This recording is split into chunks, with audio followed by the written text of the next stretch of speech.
I think they're calling you.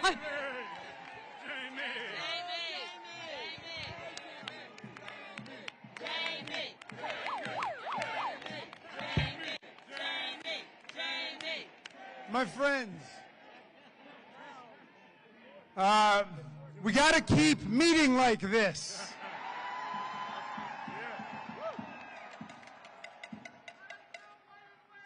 I was at AID yesterday. Anybody go to USAID to defend the federal workers?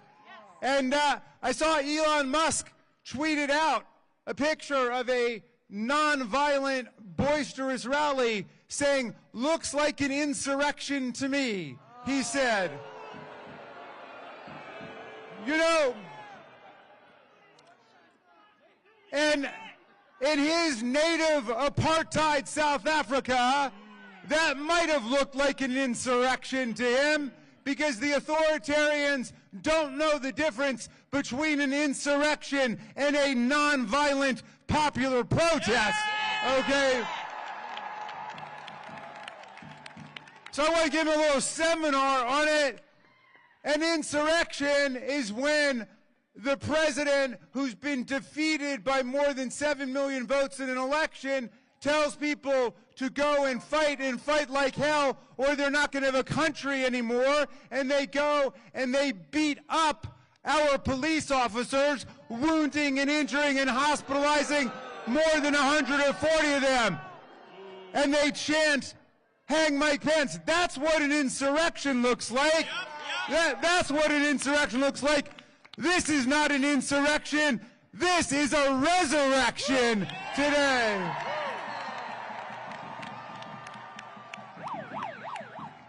Why don't you tell America what democracy looks like? This is what democracy looks like.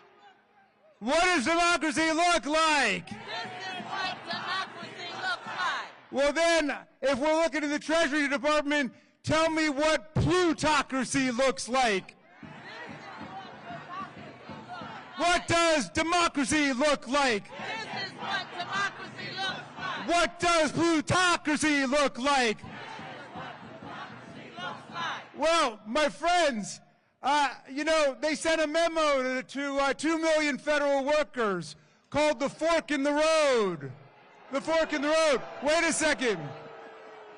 They took the memo verbatim from what Elon Musk sent the workers at Twitter when he took over that company, and now he thinks he's taken over this company. And so he sent everybody the exact same fork in the road memo with the exact same subject line, fork in the road. My friends, the real fork in the road is between democracy and autocracy in America. That's the fork in the road. That's the fork in the road. So, we don't have a lot of time to get this right. Do you want Elon Musk controlling your parents' Social Security checks? Do you want Elon Musk controlling the flow of money to the red states or the blue states? Do you want Elon Musk controlling congressional appropriations to disaster areas around America?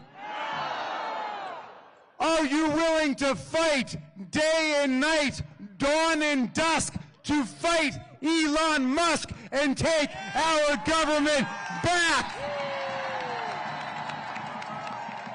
My friends, I'm gonna leave you with the words of some great democracy patriots who we gotta keep close in our hearts. First, the great Frederick Douglass, who was born an hour away from here in the Wye River Plantation.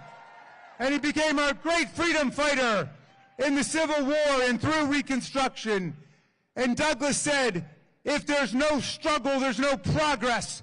And the struggle may be moral, it may be physical, it may be moral and physical, but there must be struggle. Power concedes nothing without a demand. It never has, and it never will. a message to you from the great Marylander, Frederick Douglass.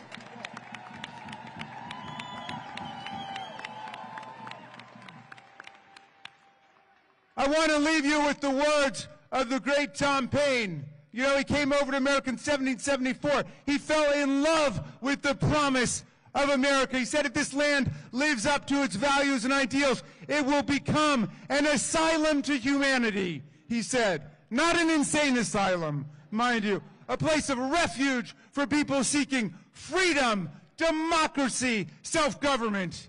And he wrote Common Sense, the pamphlet that ignited the American Revolution against the kings and the queens and the oligarchs and the plutocrats and the emperors, all of it. But 1776 was a tough year. Half the people are still running around saying, you can't beat kings and queens. Everybody's always lived under people like Donald Trump or Vladimir Putin or Kim Jong-un. But half of the people said no. They said, let us gamble on democratic freedom. Let's pledge to each other our sacred honor, our property, our very lives to fight for democracy and freedom, said Tom Paine. And then in 1776, he wrote a pamphlet to give people courage and hope. It was a tough time. The country was split, and a lot of people were caving in to the monarchs and the plutocrats. And he wrote a beautiful pamphlet called The American Crisis. I want to quote a tiny little passage for you. I'm going to update the language pursuant to instructions from Nancy Pelosi, who said Tom Paine was a feminist, and that he was. He was fighting for women's suffrage in the 18th century, just as he was fighting for abolitionism too. But he wrote this line, and he said, these are the times that try men and women's souls. The summer soldier and the sunshine patriot will shrink at this moment from the service of their cause and their country. But everyone that stands with us now will win the love and the favor and the affection of every man and every woman for all time. Tyranny, like hell, is not easily conquered, but we have this saving consolation. The more difficult the struggle, the more glorious in the end will be our victory. Let's make that victory ours. Amazing. Thank you. Thank you, Representative Raskin. We've got a few more folks, and we're also going to give you guys some homework, some stuff to do about this at the end. So